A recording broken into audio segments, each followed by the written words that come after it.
To an entire generation, Vietnam is not a country, it's a war. It's images like these which spring to mind when we think about Vietnam, people struggling to get out of Saigon.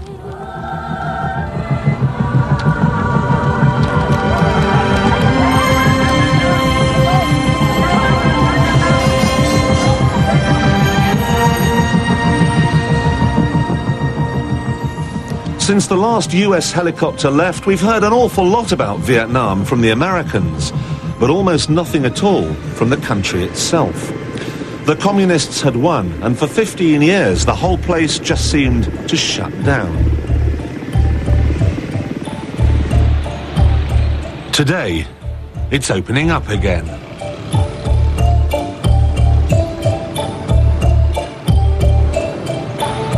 The communists may still be in control, but all over the country, north and south, the shackles are off. These people are going places.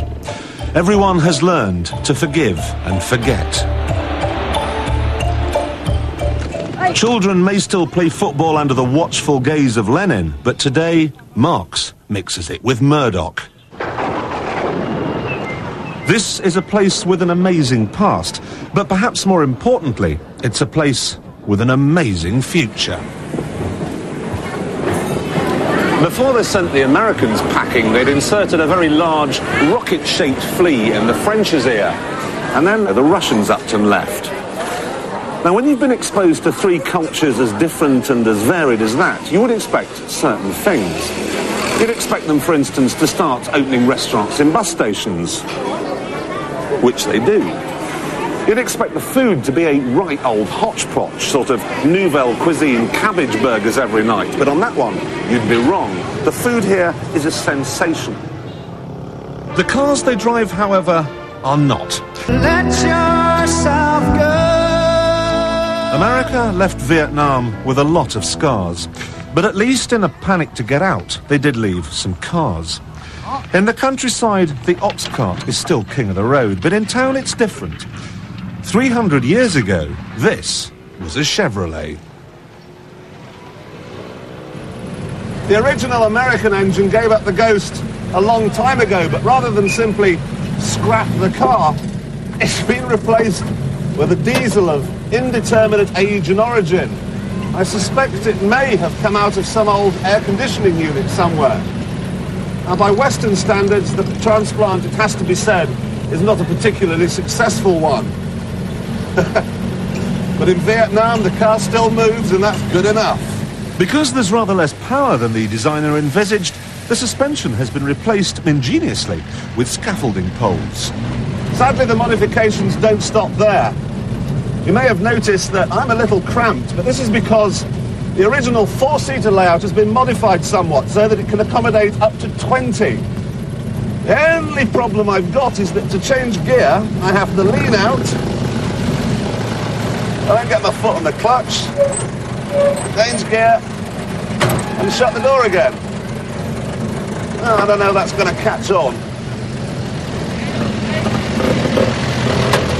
Oh dear. So what about the French? They ran Vietnam for years. What traces have they left behind? Well, in Hanoi particularly, there's some beautiful buildings. There's a certain sense of style, and anyone who's tried to cross the road in Paris will feel quite at home here.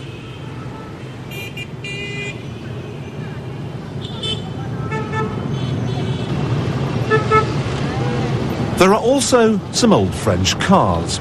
The most common is the Citroën Traction Avant. Many were simply left here after the Vietnamese peasant army did the unthinkable and beat their French masters into submission.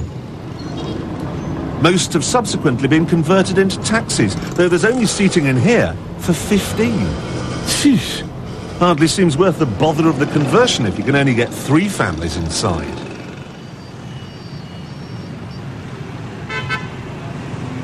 The first time we saw a Renault Dauphin, there was a great deal of pointing and wanting to go to the lavatory with excitement.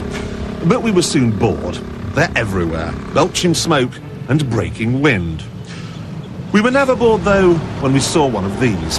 It could almost have been designed specifically for the leafy boulevards and avenues of Saigon. After a morning spent thrashing the natives on the rubber plantations, the French would climb into their Peugeot 203s like this one, the French equivalent of a Morris Minor, and they'd pop down to the Vickers for tea and garlic. It was all just too agreeable. For the French, anyway.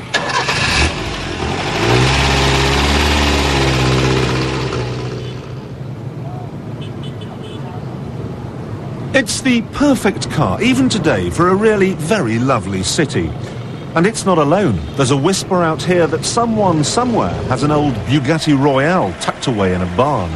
And they don't realise that in the West it would fetch at least £5 million. The question is, though, how on earth have all these old cars survived a war, its aftermath, and 15 years of hardline communism?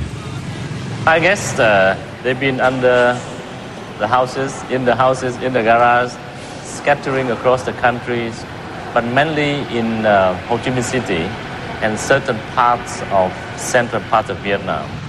But what would have happened if you'd gone for a drive in the car you were squirreling away? I think it was simply not allowed. You know, people weren't allowed to wear colored clothes anyway. And there was not enough petrol. And all the cars on the road at that time, I think, were for government use only. The fact that we had 15 years of those cars being put away somewhere, not used and not touched, makes our life of restoring it easier. The moment of truth for a lost country. The enemy literally at the gates of the presidential palace. But the army from the victorious north of the country didn't indulge themselves on a feeding frenzy of hate. The palace survived, and more amazing still, so did the cars used by the US Embassy staff. Someone had the sense to hide them from the elements as surely as they were hidden from the secret police, so that today they look like new.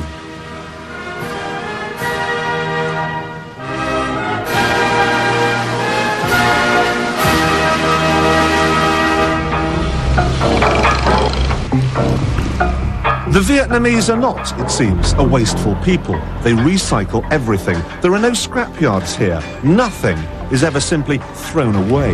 If ever they get round to introducing an MOT test here, everything would fail. Because everything was designed by Mr. Heath, Mr. Robinson, Mad Max, or Wurzel Gummidge.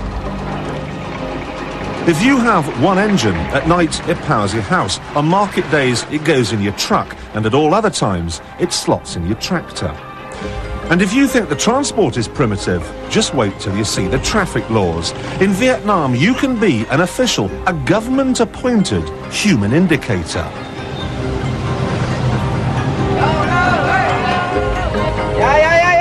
All you have to do is hang off the bus, shouting at people on mopeds. It's a system that doesn't work very well. Now, you'd think that in a country with not much in the way of a highway code, a Porsche 911 would be the keen driver's idea of heaven.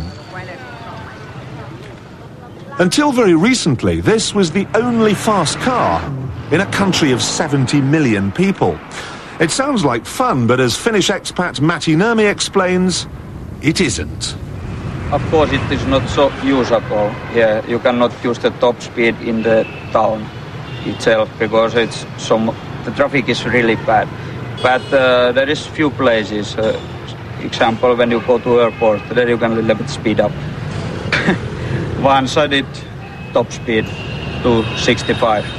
265 kilometers an hour? Yes. They have the rules, but they can't enforce them. No, it's working more with feelings, not with the rules, and the people like someone. It's always everything in Vietnam working like this, and the people working with feelings. When the police feel that it's something nice, they don't pay attention. They're happy. In fact, every Vietnamese we spoke to said the Porsche was silly, too expensive and too small. What you'd expect, really, from a country that hasn't been properly introduced yet to the idea of four-wheeled motoring. In Vietnam, the moped is a works van. It's a butcher's truck. It's a police car. It's a family saloon, even. Already, there are 6 million mopeds in Vietnam.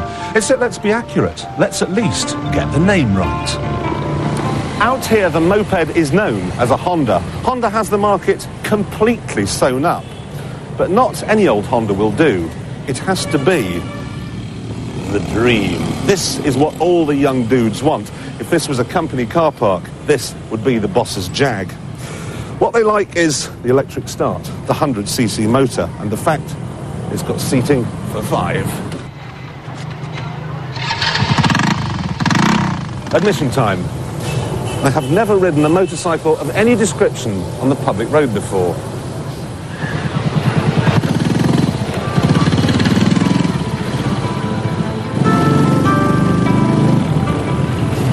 That is a morale booster.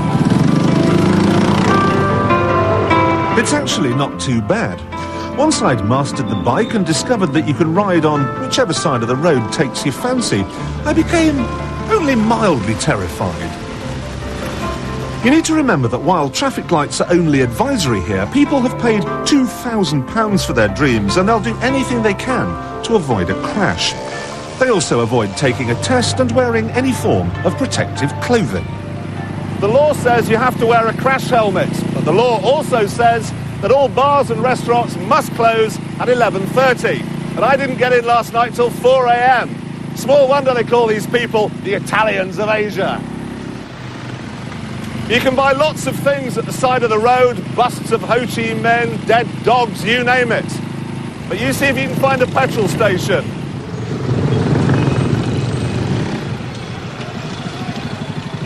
This is what you do when you want fuel in Saigon. Every 15 or 20 yards down every single pavement, people are selling it out of bottles. They go down the filling station, fill up their bottles for 20p a litre, and then sell it on for 22p. But I'm not going to buy any because the word on the street is they top it up with Mazola, paraffin, water, and only the very best will do for my dream. But the plasticky reliability of the dream is not for everyone. In the same way that old cars are now being restored, old bikes are getting a new lick of paint and some more chrome. Customising a bike is considered a pretty strange thing to do in what's still technically a third world country. But it isn't half as strange as what they do with them. They use them to pull birds.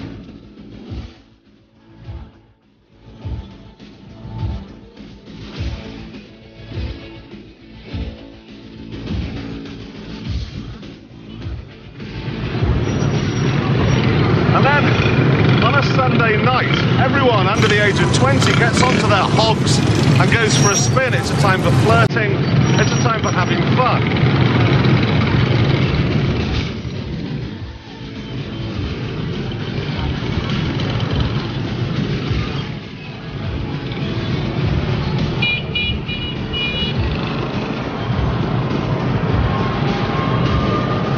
The most popular choice for the so-called Viet Q, people who left Vietnam in the 70s but are now coming back, is the Lambretta.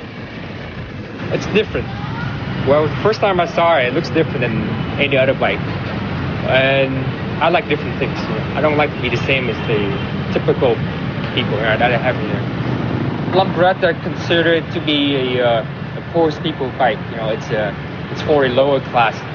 If you ride one around, you consider to be like, you know, not fashionable and not updated. But when it's chromed and tarted up, these guys are the coolest dudes in town. Except for that bloke in the 911, of course.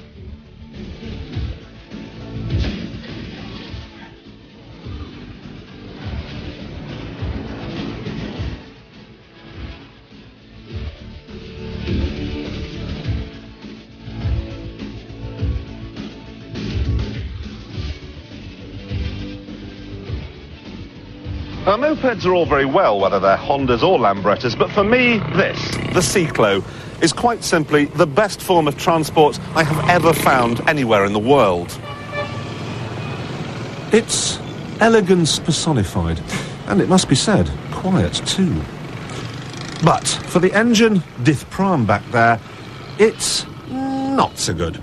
Frankly, he doesn't want to spend the rest of his days wheeling big noses around for 50 cents an hour. He has seen what's happened in Thailand. The government has seen what's happened in Thailand and Taiwan and Korea and every other country in Southeast Asia. The Vietnamese have had a look at what they've got and unsurprisingly decided they want to leave the Middle Ages and help themselves to a slice of the action. Tourism, of course, is one answer. But the trouble is, at the moment, the only sort of people who are coming to Vietnam are the hearty backpackers, bearded Australian vegetarians who come here for a month, spend $32, and the only souvenir they go home with is a bout of diarrhea. What Vietnam needs are the big spenders. The sort of people who want ice machines on every street corner, subterranean swimming pools, hot and cold running satellite television. They want the impossible. They want to gaze upon a 13th century vista from a 21st century hotel balcony.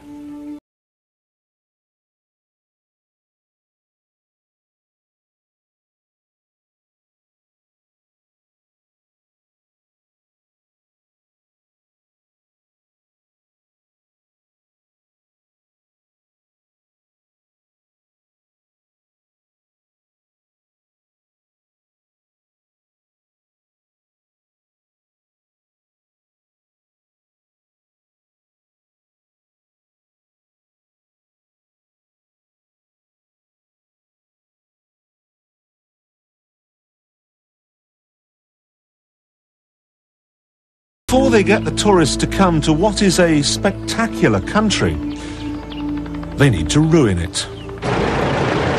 And they are doing. Hotels are popping up like mushrooms after a summer shower. And new roads are being built too, but not for cars. Vietnam is hoping to succeed where the rest of the world has failed. They want to get people off their bikes, not into cars, but onto the buses.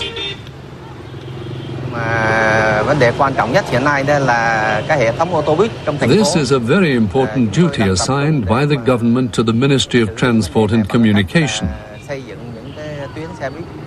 We have a plan to build bus lanes so that by the year 2000 we hope to convert 40 to 50% of the cyclists and motorcyclists to bus passengers and to limit, step by step, the number of cycles and motorcycles driving on the road.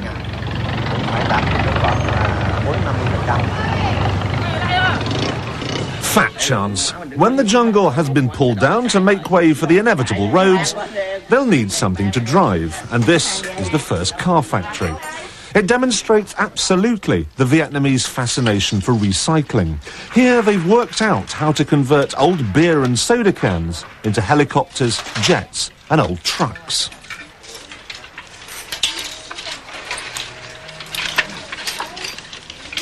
It's all very clever, but you can't help wondering whether this remarkable ability qualifies them to build the real thing, to take on Japan and Germany. Nevertheless, they're going to give it a go. Typically what happens in developing countries, and Vietnam will be like others, is that the government says, we want to build up our economy, and we know the best way to do that is to bring vehicles in to transport goods from points A to points B. So in the very first phase, they opt for imports from overseas. But they quickly realize that money's going out the door. They want to replace that with domestically built vehicles. Already, Fiat, Renault, Mazda and Mitsubishi have set up joint venture projects, exporting kits which are nailed together in Vietnam. But it's this street, this almost medieval backwater in the backside of Hanoi, that plays host to the biggest surprise of all. A factory just behind these houses is making the ultimate driving machine, which it'll need to be if it ever wants to get out of the place. Yup, you'll be able to go down to your local BMW dealership pretty soon and say, was my car made in Munich or was it made in Vietnam? The import duty on fully built-up passenger cars is 200%, which means, in essence, that very few people in Vietnam can afford to buy a car from overseas. By producing locally, however, BMW gets a significant tax reduction. They pay only a 40% duty on their kit, which they assemble here in Vietnam. Mercedes is king throughout Asia, but BMW, with its lower prices, is out for blood. They still won't win, though, because out here, BMW is a car maker. Mercedes-Benz is a deity. I call it a Chinaman mentality. Every Chinaman, i.e. Vietnamese included, have a dream of making a statement that, yes, I have arrived, by having a three-pointed star in their possession. and even the second-hand one. So there is something in this Asian society where Mercedes-Benz is highly regarded. This battle between Merc and BM spilled over to the first ever, rather ritzy, Saigon Motor Show. Daimler-Benz won the first round by not turning up, saying the no-show made them appear even more exclusive. BMW exhibited a fully imported 7 Series, cost £200,000. It's unlikely that, despite the crowds, a single car was sold here. What the manufacturers are trying to do is create themselves an image, using all the old tricks to make themselves look glamorous. It's a sort of mating dance, but the rewards will be a long time coming. Right now, even with the boost from home-built products, just 10,000 cars a year are sold here. By comparison, Thailand today is 500,000 units a year, and by 2000, people say it'll eclipse 1 million. So a very small market here, but rapid growth. And that's what's interesting these European and American companies. So maybe within 10 years, everyone that now has a moped or a bicycle will have a car. Oh dear. I'm confident that with the lesson of Thailand and other countries, Vietnam would learn to minimize the impact of the arrival of cars. What we are seeing now is a massive number of motorbikes, and I keep telling my board that one day, when we could replace every motorbike by a car, I think I'll be okay. But perhaps I wouldn't want to live in Saigon. You're not joking, mate. Vietnam shouldn't be looking to copy the rest of the world. We should be copying them. It's incredible, isn't it? A city of 4.5 million souls, with a transport system that actually works. Trouble is, the car companies are coming now with their clever advertising and their shiny hubcaps.